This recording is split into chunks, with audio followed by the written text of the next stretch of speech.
Oops, left my background on. Let's get rid of that.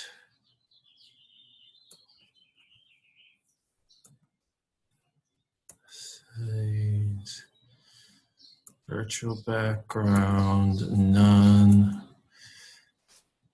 All right.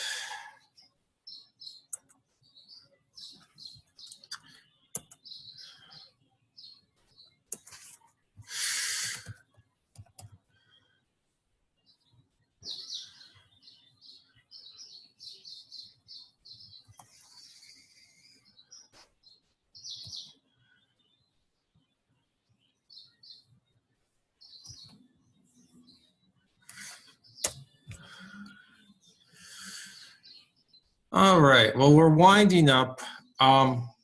Here's a somewhat different book that I like. It's called Surprises in Theoretical Physics by Rudolf Piero. I have no idea how to actually pronounce it. Piero was an interesting guy who seemed to know all the main figures of 20th century physics.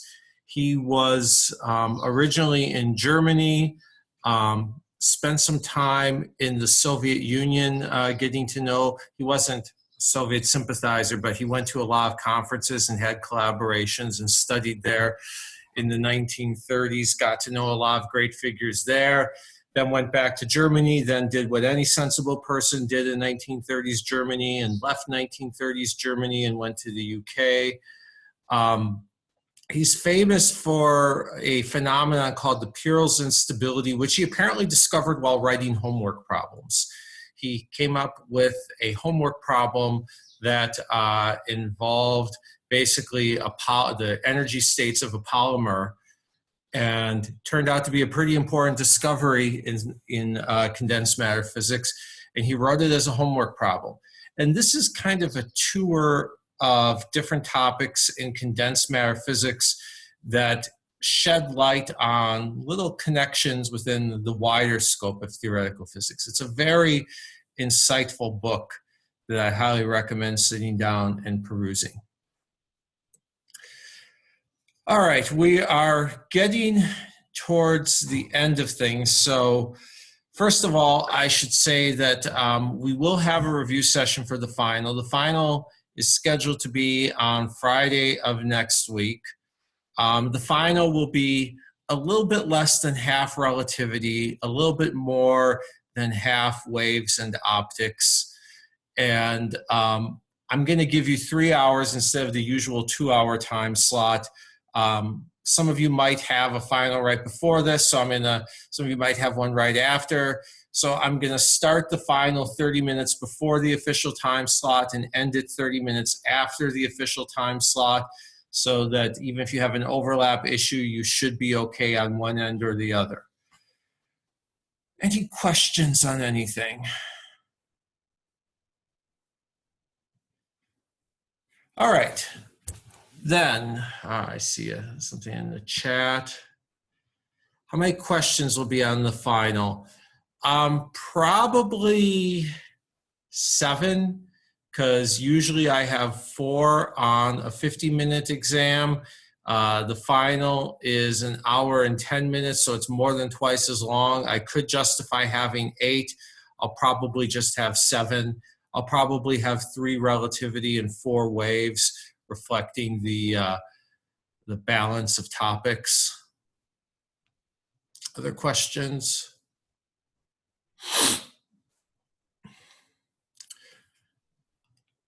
All right, so let's talk about, we're just going to, for the rest of today, do a whole bunch of relativistic collision and decay problems. Then on Wednesday, we'll do relativistic electromagnetism. And on Friday, we'll do the equivalence principle in GPS. So let's imagine a hypothetical particle decay. We have a particle of mass 2m. It's at rest. It decays into 2 particles of mass m, one going to the right at velocity 1/2, the other going to the left at velocity -1/2. And this is impossible. It should right away strike you as impossible because the energy of the system initially, if it's at rest, is 2m. If I've got over here a particle of mass m and it's moving, its energy must be more than m. And here's another one whose energy must be more than m. So just by supposition, the energy of the system afterwards has got to be greater than the energy of the system beforehand from the way I've written it down, and that's impossible. But to show that more rigorously, we set up our two equations and two unknowns. We've got E, we've got 2m equals 2e, and we know that these momenta automatically sum to 0, but E squared minus P squared equals m squared. So E is the square root of m squared plus P squared. 2e is twice that, and if we set that equal to 2m and do some algebra, we get that P squared is 0.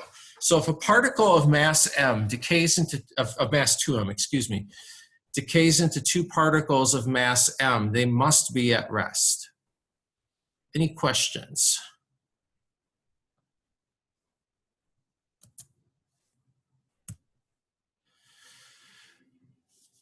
On the other hand, we could have a particle of mass greater mass decay into two particles, and this actually happens. There are particles, usually electrically neutral particles. I think it would have to be. There's probably some weird particle with a charge 2e that's very, very short-lived. I'm not a particle physicist. I'm just saying this because in general in particle physics, whatever weird scenario you might contrive, someone's thought of it. Anyway, so we have a particle, mass big M, decaying into two lighter particles, each of mass small m, less than or equal to big M over 2. And we could ask, if this decay process happens, what is the momentum of each of the daughter particles, the products of this decay? Well, again, we've got two unknowns, E and P, and the two particles have equal and opposite momenta. And we've got two equations, except that one of these equations is trivially satisfied. So we get to 2e equals m, but that doesn't really help us find p. So we need another equation, which is that e squared minus p squared equals m squared. And we know that the energy of each of these particles is big M over 2. That's not the mass of each of these particles, that's the energy, which is mass plus kinetic energy. So we plug that in, and we get that big M over 2 whole thing squared minus p squared equals m squared. We can solve for momentum, and we get this. So we can have a particle decay into two lighter particles, provided, and those two lighter particles can have kinetic energy as long as the mass of each of those particles is less than half the mass of the parent particle. Any questions?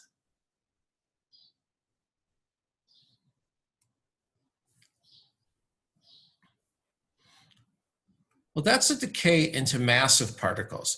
We can also have a decay into massless particles, and there are heavy neutral particles that decay into two massless particles, usually two the only massless particles I know of are photons and gravitons have never been observed. Okay. We could have a pion. A pion is made of a quark and an antiquark, a particle and an antiparticle. And for those who don't know what quarks are, all right, atoms are made of electrons orbiting a nucleus. The electron is made out of protons and neutrons. And then the protons and neutrons are in turn made of smaller things, and those smaller things are called quarks.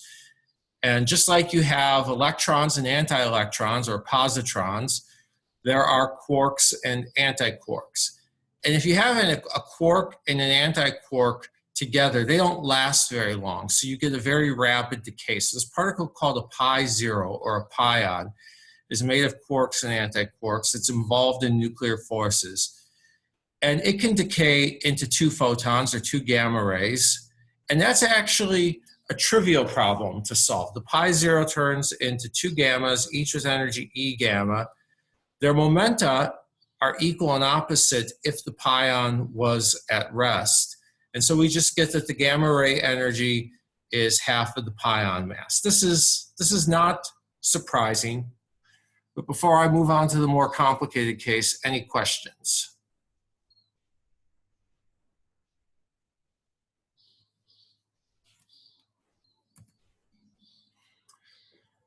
Okay, well now, let's say that the pion is moving.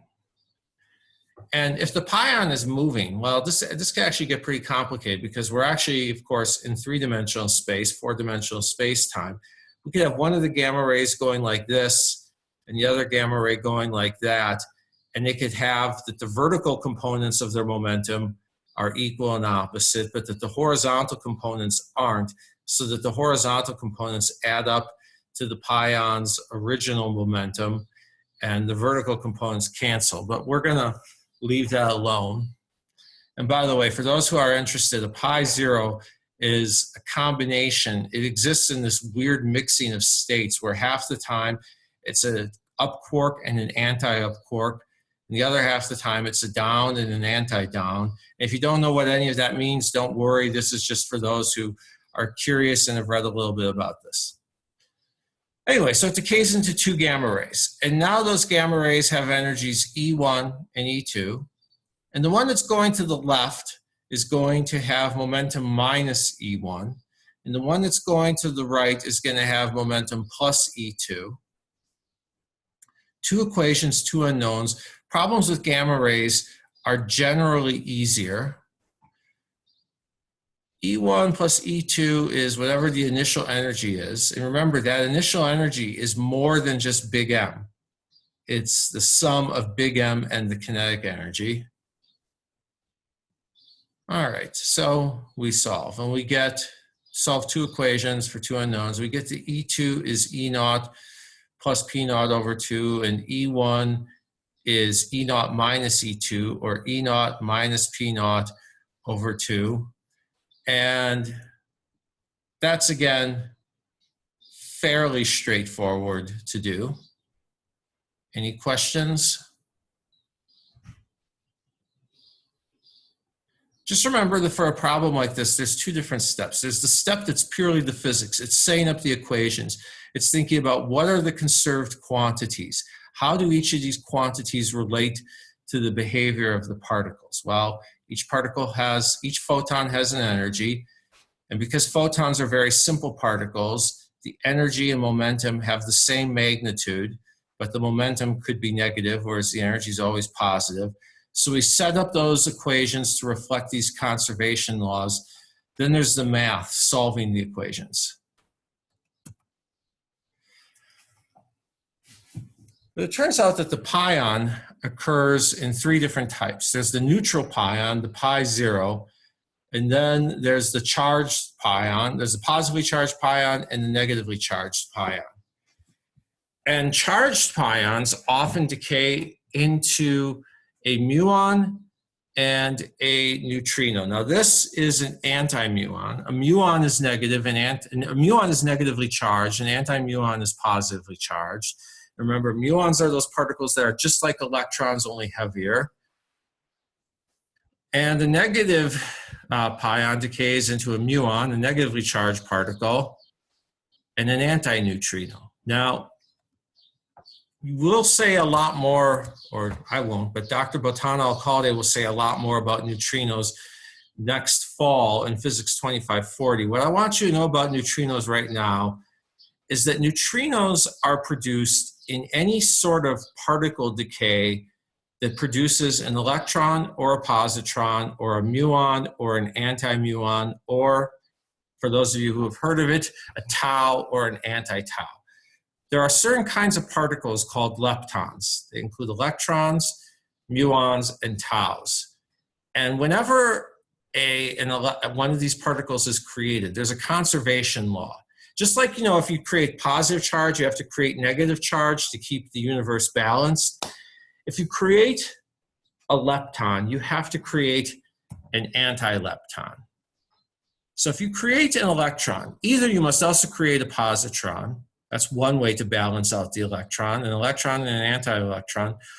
Or you must create an electron anti-neutrino. That's this tiny particle with almost zero mass and no charge. Likewise, if you create a muon, you must also create either an anti-muon or a muon anti-neutrino. And I don't expect you to memorize for the test what kind of particle would have to be created under what circumstance. I'll tell you on the test, oh, well, here we created a muon or an anti-muon. But just so that I'm not simply saying, hey, look, particle here, particle there, what these particles are, they reflect a conservation law in matter, in nature, that whenever you create a muon, you have to create either an anti-muon or a muon anti-neutrino. And you might be saying, well, why create the anti-neutrino instead of the anti-muon? Can anybody tell me what would be wrong if this pion had decayed into a muon and an anti-muon and nothing else?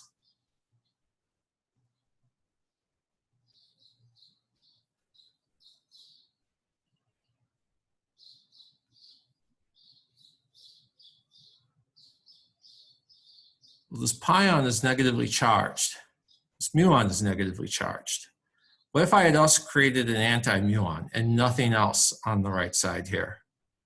Then I'd be violating conservation of electrical charge. But if I create a muon anti-neutrino, neutrinos are not electrically charged. So then our conservation law holds. All right. For our purposes, we are going to treat the neutrino as being massless. Neutrinos are not quite massless. Their mass is non-zero. We don't know what it is. Measuring the mass of a neutrino is actually one of the most urgent problems in experimental particle physics, and a lot of very, very good particle physics teams are working on this. But we know it's incredibly small. It's so small that for our purposes, we can treat it as zero. So we set up our equations. We're going to assume that this charged pion was at rest. So the initial energy of the system is just the mass of the pion. Then we create a muon and a neutrino with energies E mu and E nu. And we create and they also have momenta P mu and P nu. Four unknowns, two equations. But we know two things. We know that the mass of the neutrino is roughly zero. So P nu is roughly plus or minus E nu. All right, so we can immediately replace this with, depending on whether we want to call that direction left or right, either plus E or minus E. We also know what the mass of the muon is. That's definitely non-zero. So E mu squared minus P mu squared equals M mu squared. All right. So we are going to set, we're going to immediately simplify our equations and remove one of the variables. P mu is minus P nu or minus E nu, because we're going to say that the neutrino goes right and the muon goes left. So E mu squared minus P mu squared equals E mu squared minus E nu squared. Right? We just replaced P mu with E nu. All right, now we've got this equation and we've got still two unknowns in here. Just one other thing we know. This difference of two squares can be factored. High school algebra. E mu squared minus E nu squared is E mu plus E nu times E mu minus E nu. And E mu plus E nu, if we look up here, that's big M. So we've got big M times this difference of energies equals the square mass. And if we put all that together, we've got that the sum of the energies equals the mass. That's not the mass of the original particle. That's not surprising. And the difference of the energies equals the squared muon mass divided by the mass of the initial particle. And now we have just two unknowns, and we have two linear equations. Any questions?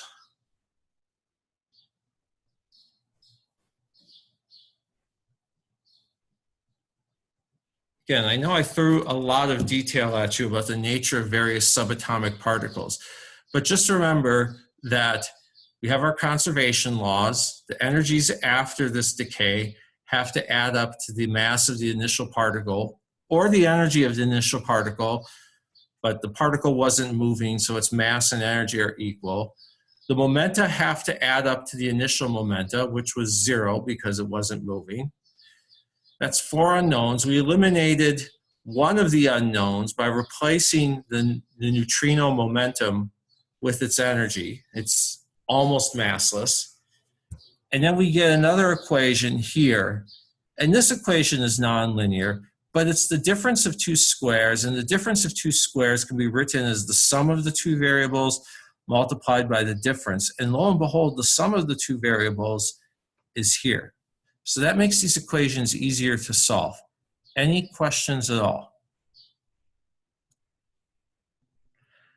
I would strongly recommend that even though I'm giving you these notes and you could just read them, you can download them from Blackboard and read them, I would strongly recommend that you write out this process yourself, because if you write out this process yourself, it'll help you solve some of the homework problems. All right, so we add up our equations. Since there was a minus sign here, the E mu's will cancel. So E mu is big M plus little m squared over big M all over 2. We get little m, we get the energy in the neutrino. And what we find is that the energy of the muon is 109.8 MeV. And the energy in neutrino is 29.8 mega electron volts. Now, we don't know what the mass of the neutrino is, but we know that it's less than an electron volt. We suspect that it's it's maybe 0.2, give or take, somewhere in that neighborhood. We know that it's substantially less than electron volts. So this is more than 30 million times its mass. We can treat it as massless. Any questions?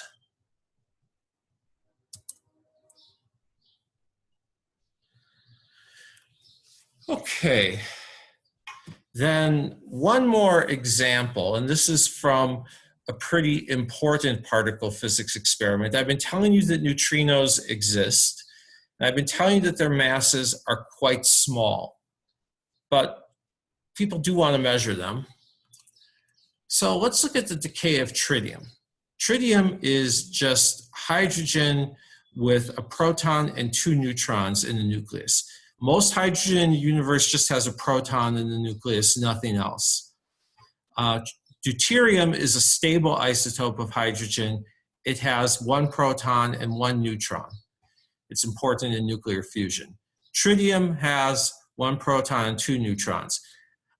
I suppose in principle somebody can make hydrogen with more neutrons in it. I'm sure that somebody at a particle accelerator or nuclear reactor has done that, but that thing is going to only last for a minuscule fraction of a second. So you may be thinking, how can I assert that? I assert that on the grounds that if you read carefully enough, you find that people have made all sorts of isotopes of all sorts of things, and most of those things barely last at all. So I'm assuming at some point, somebody somewhere said, hey, what if we try to add a neutron to tritium? Somebody must have done it. The world is too big for someone not to have done that in the past several decades, but the thing must not have lasted, or else we'd hear about more experiments on it. All right, so tritium can decay. It decays into helium-3, all right? It decays, there's an electron. There has to be an electron. Well, you tell me why there has to be an electron. Someone tell me why this process must produce an electron.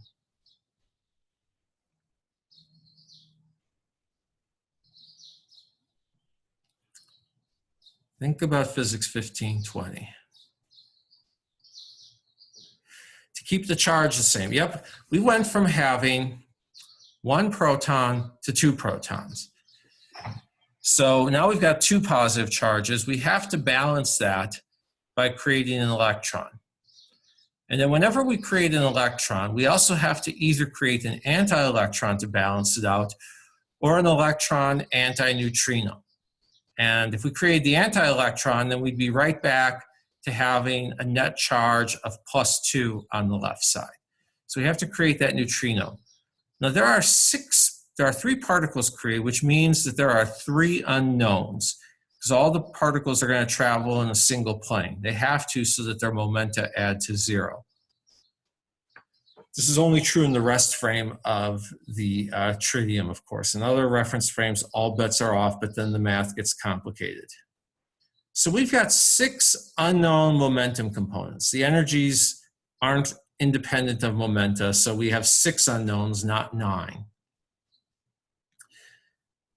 Now, what if the neutrino is at rest? Then we just have 2 non-zero momenta, which will define the plus and minus x directions. You may be thinking, okay, so he's just basically simplified the problem. Well, yeah, I've simplified the problem, but there's a range of possibilities here, okay? There's a range of different emission events. It turns out that when tritium decays, the electrons can have a range of energies. And there's a maximum possible kinetic energy that the electron could have. And at that maximum possible kinetic energy, the muon has 0 kinetic energy, but it doesn't quite have 0 energy. It still has a mass. It's very, very tiny, so tiny that we usually neglect it. But there's an experiment called Katrine. It's called I'm going to mispronounce it because I don't know German, Karlsruhe, that's how I pronounce the name of this German city, Karlsruhe Tritium Neutrino experiment. And in that experiment, they are looking for those electrons that have the maximum possible kinetic energy. And at that maximum possible kinetic energy, let's look at what happens here. Initially, the tritium was at rest. It emits a neutrino, a helium, an electron. The mass of the tritium is equal to the mass of the neutrino plus the energy of the helium plus the energy of the electron. Now we know what the mass of tritium is. People have measured that very carefully. We know what the mass of helium-3 is, and we know what the mass of an electron is. So if we could measure these energies, right? We know the masses, we don't know the energies. If we could measure, because the energies vary, in different experiments, different decays are going to give different energies. But if we could measure the maximum possible kinetic energy of the electron and the maximum possible kinetic energy of the helium, because this thing has no kinetic energy, well, these two will not quite add up to the tritium mass. There will be a small discrepancy. There'll be many decimal places over because the tritium mass is 3 billion electron volts, roughly. This is going to be, well, maybe we'll get to what that's going to be. It's going to be very tiny. So if we can measure this and this to many, many decimal places, then the discrepancy between this sum and the known mass of tritium will be the mass of the electron antineutrino. And people would really like to know that. Any questions on the idea here?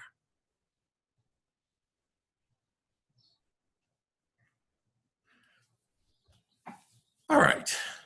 So the math is actually not going to be any different. We're still going to have the sum of these two energies equals this mass minus this mass. Wherever we had, it's almost like a previous problem, except that wherever we have the mass of the original particle, now we just have the mass of the original particle minus the mass of the neutrino.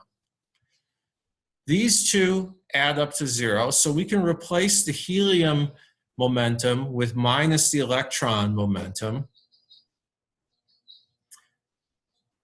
And we'll just call that P because they have equal and opposite momenta.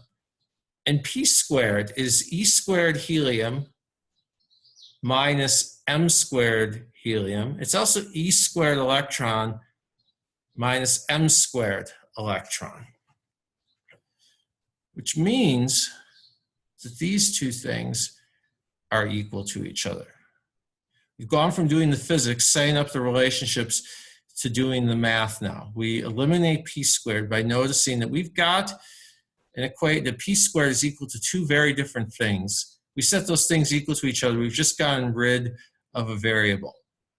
And here we got the difference of two squares, and here we've got the difference of two squares. And the difference of these two squared energies would be equal to the sum of the energies times the difference of the energies. And the sum of these energies is the tritium mass minus the neutrino mass. So you've just gone from having a quadratic equation to having a linear equation, because you can replace the sum of energies with some constants. So the difference of the helium and electron energies is equal to the difference of these two squared masses. We can divide by the difference of these two other masses. And now we've got two linear equations and two unknowns. Energy of helium minus electron energy equals all of this stuff involving the masses. Energy of helium plus the electron energy equals this expression with masses. So the electron energy equals all of this. It's a messy expression, but it's a messy expression that just involves masses. And all but one of those masses is known. The neutrino mass is unknown. And this energy we can measure.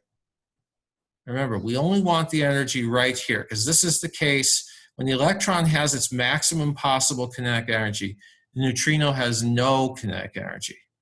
So if we can measure this accurately, then we can set this measured quantity equal to all of these things and solve for the neutrino mass. Any questions?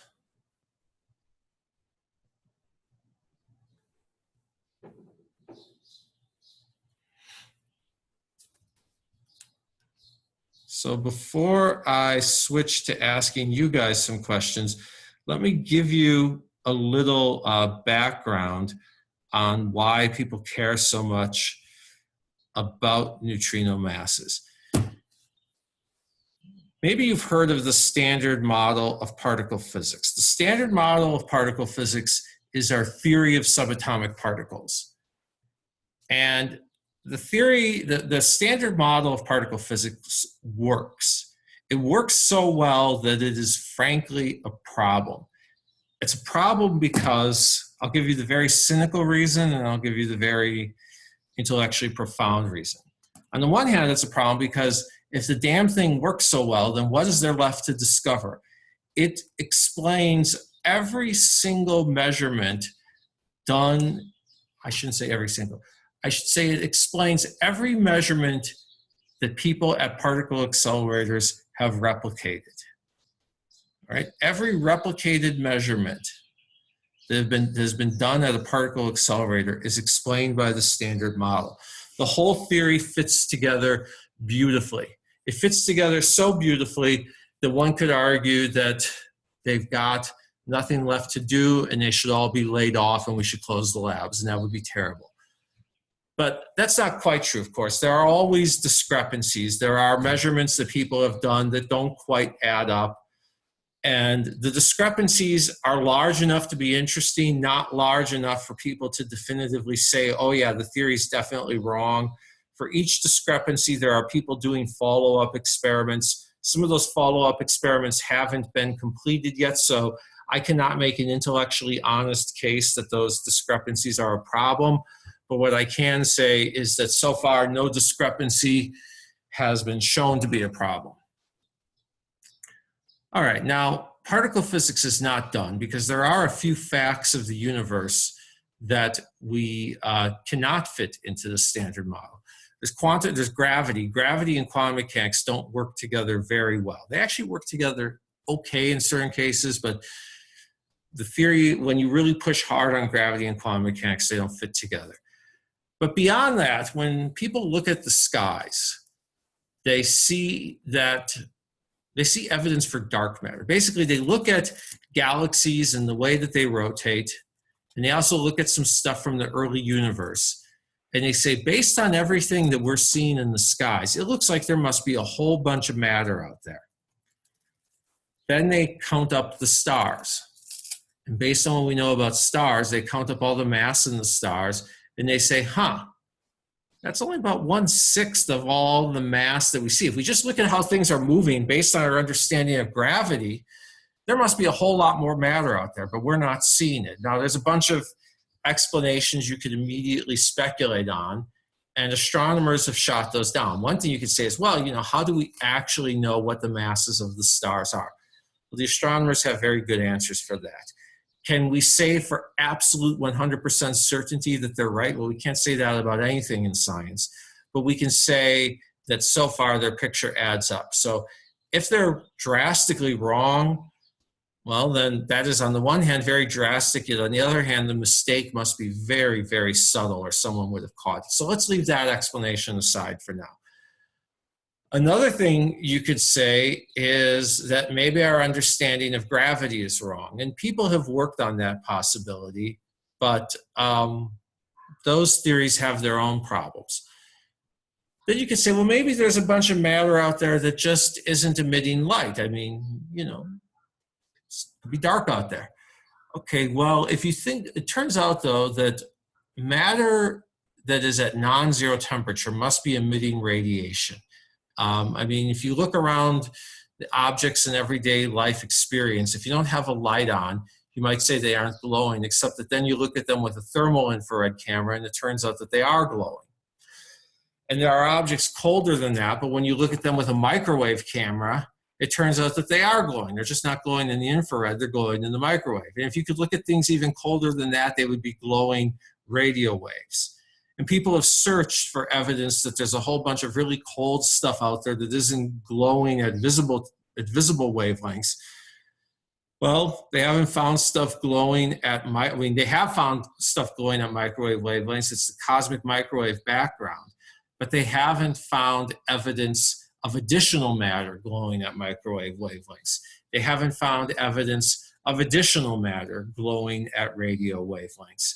So there's this big mystery. What is all this other matter? What they think it might be is they think it might be some kind of particle that doesn't interact with light, so it can't glow with light. And this particle doesn't fit into the standard model. Every particle predicted in the standard model has been discovered. So, all right, it's got to be something beyond the standard model. They look for physics that isn't in the standard model, particles that don't fit into the standard model. Here's where the neutrino comes in. The neutrino is in the standard model, but in the standard model, the neutrino has zero mass. And people have done experiments that, if I were to tell you why neutrinos have mass, the evidence is really weird. It would take a long time to explain. But there's evidence that they have mass, and that's not in the standard model. That is the one piece of physics beyond the standard model that we have some experimental evidence for. And they're zooming in on measuring what that mass is. And measuring what that mass is would be an important step towards understanding whatever physics lies beyond the standard model. That is why people care so much about neutrino mass. Now on the test, for any radioactive decays that we're going to study, we could just say, oh, well, to many decimal places, it's zero. It's not going to matter for, carbon-14 or whatever. So for these purposes, we can make the valid assumption that it's almost zero, solve the equations, figure out what is the energy of an electron emitted in a radioactive decay, or what's the energy of a neutron in some sort of nuclear reactor process. But if we want to go further than that, the neutrino mass matters. Now somebody must have a question. I've just thrown the grand scope of physics at you. I can't believe that nobody has a question. Somebody must be curious. Come on.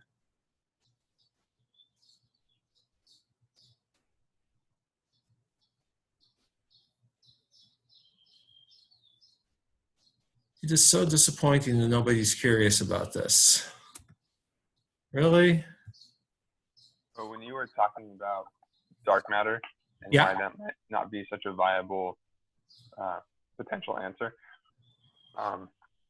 Is there, I know it, dark matter and antimatter are seen as almost interchangeable. I've seen that sometimes. No, if whoever said, if you heard that, either you misunderstood or they said it wrong. Antimatter, we know that there's not much antimatter out there. One thing that people have speculated on is, hey, what if our galaxy is matter and another galaxy is antimatter? Well, of course, nobody can go to the Andromeda galaxy and see whether their atoms are really antiprotons orbited by anti-electrons.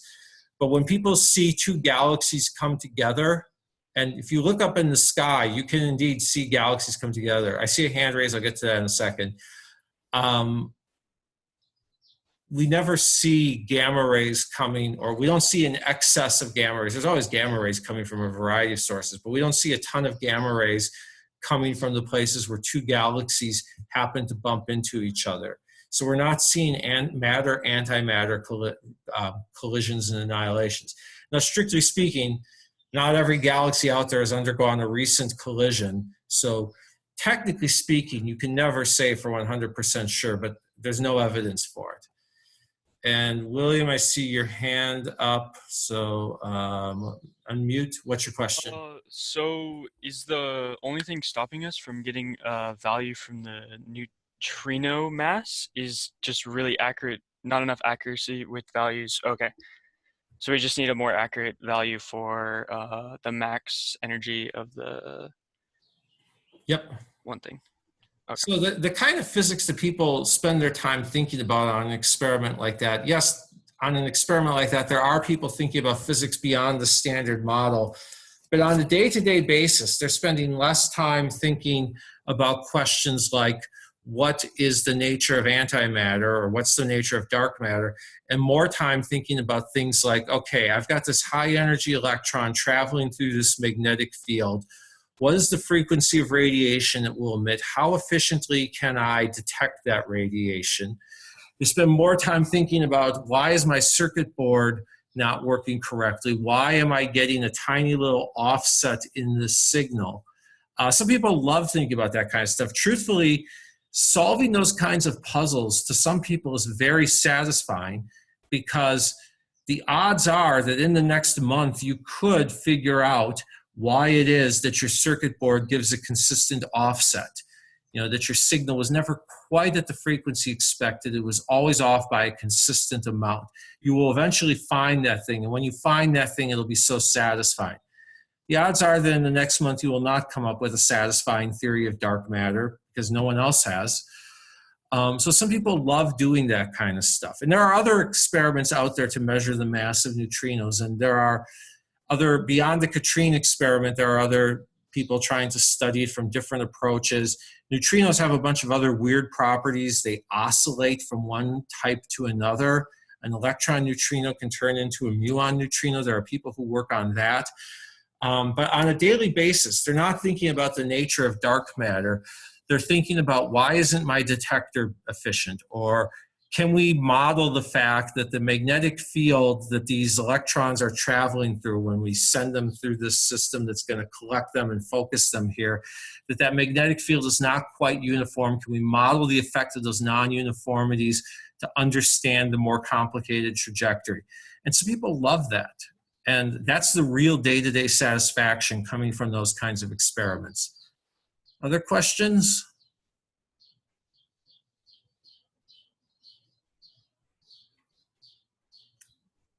The way to think about it is that the people working on those experiments are solving two very different puzzles. They're developing a piece of a much bigger puzzle, but on a day-to-day basis, they're solving much more manageable puzzles. They're solving the puzzle of what happens when the magnetic field is slightly different from what you want it to be, and the electron is kind of wobbling a little bit in its orbit. They solve the puzzle of, how can I get this detector to send the signals more efficiently so that I can process them more quickly. They solve much more human scale puzzles while trying to add up to a bigger puzzle. And if you have no more questions for me, I then I have some questions for you. All right, so a particle with mass 3 kilograms is accelerated. And the question is, hang on a second. Okay, yeah, we are starting on question 4, not question 1. Chapter 9, question 4. Launch the poll. All right, particle with mass 3 kilograms, accelerate to a speed of 0.8. The mass is now what? Greater than 3, less than 3, or still 3?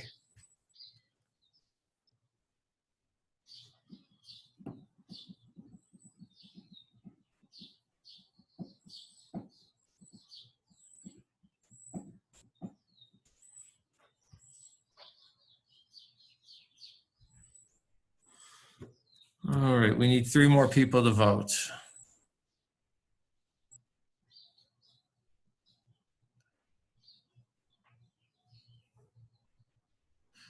Okay, everyone's voted. Still 3. The definition of mass is the difference between e squared and p squared. But the square root of the difference between e squared and p squared. If I speed it up, I increase e, I increase p. But e squared minus p squared is still m squared. Okay, now we place a cup of water in a microwave and we heat it up.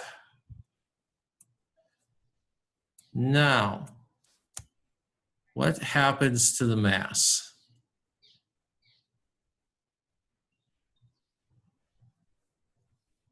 Does it increase, decrease, or stay the same?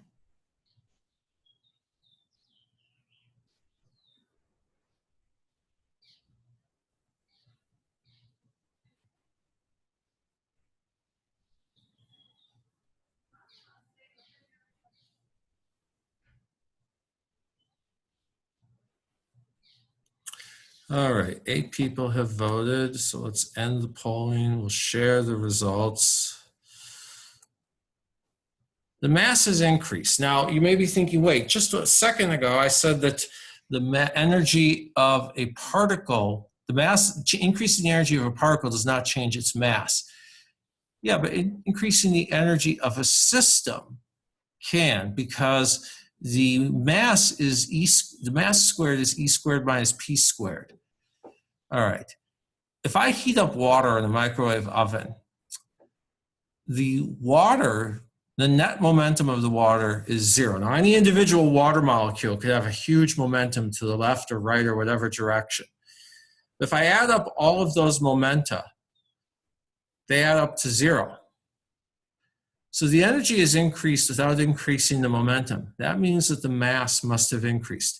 Think of the example from last time when we had 2 gamma rays. If they're going opposite each other, or 2 particles, if the 2 particles are going in opposite directions, then the mass of the system is greater than just twice their individual masses. If they're going in the same direction, the mass is not changed. So mass is basically the amount of energy you need to create that system without giving it a net momentum. This hot water is a system that has no net momentum but has a bunch of energy. Questions on that?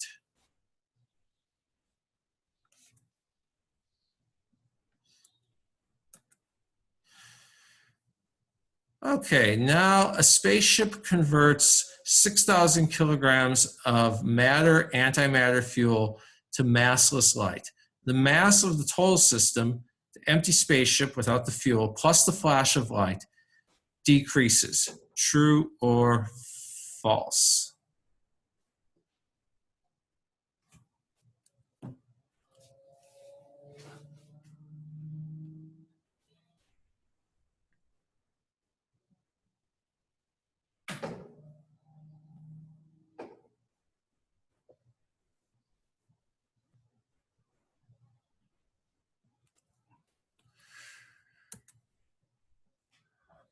All right, you guys are undecided on this. False, because remember that the system before any of this happened had zero momentum. Photons go this way, ship goes that way. The system still has zero momentum. The ship has gained momentum, but the photons have momentum in the other direction, all right? If the photons didn't have a net momentum, the ship wouldn't be moving. We could just have a photon going this way, a photon going that way, a bunch of photons going this way, a bunch going that way, ship standing still. That would be absolutely useless as spaceship fuel. That would be so useless that I can only assume that someone in the government is currently working on it. But it would not be useful spaceship fuel. We're assuming a ship moving this way, photons going that way, still zero momentum, still same energy as before, so the mass hasn't changed. Any questions?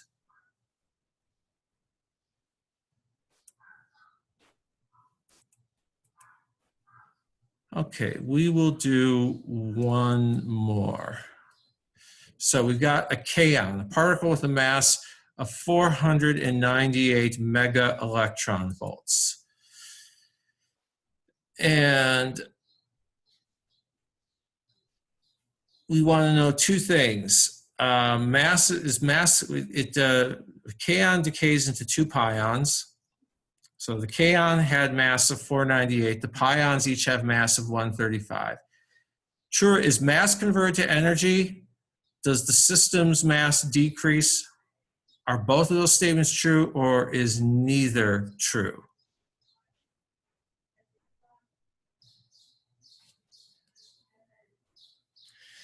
And we'll end after this question.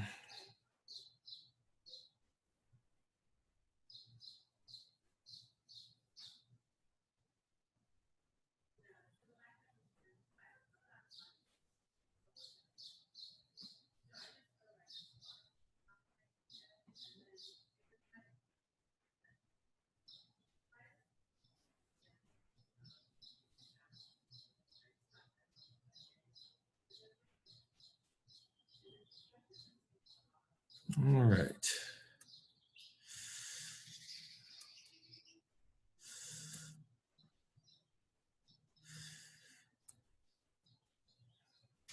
Well, everybody agreed that mass is converted to energy, including those who said that both statements are true, because we start off with a massive particle. We got two less massive particles plus some kinetic energy.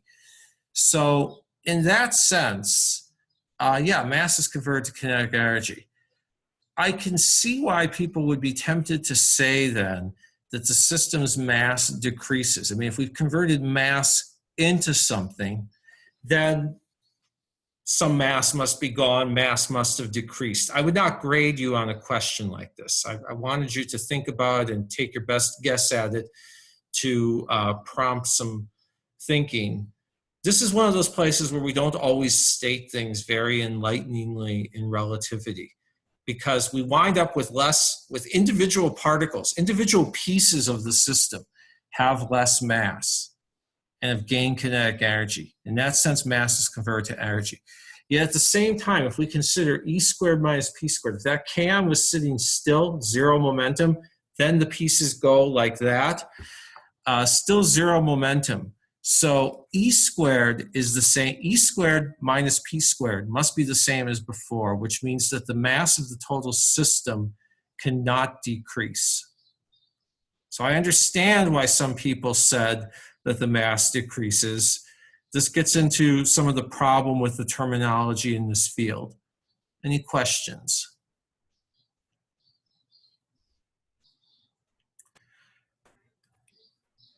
All right, next time we'll do a few more questions on this, and then I'm going to talk about how electromagnetism works in relativity. Relativistic E&M will not be on the test, but I'm going to show you the flavor of relativistic E&M. If you find this theory elegant, then maybe theoretical physics is something for you. If it looks to you like just a bunch of writing down symbols to show that they're elegant and feel satisfied without actually doing anything, maybe theory isn't for you. But either way, I think I can at least persuade you next time of why it is that electric and magnetic fields are really the same thing. Have a good day.